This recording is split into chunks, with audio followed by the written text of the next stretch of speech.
Weedmat po ang pinakasekreto upang masugpo ang mga damo. Sobrang makatipid po tayo pag gumamit tayo ng Weedmat. Dahil one time ka lang gumastos, in 3 years, walang problema sa damo at mga peste.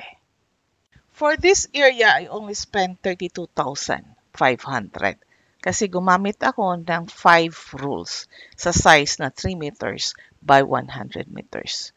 So that is around 1,500 meters covered by Weedmat. And it takes only less than 2 hours to install the mat.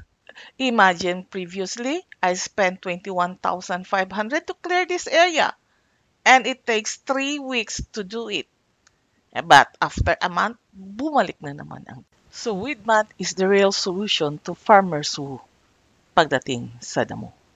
Another farming day, the Philpay way.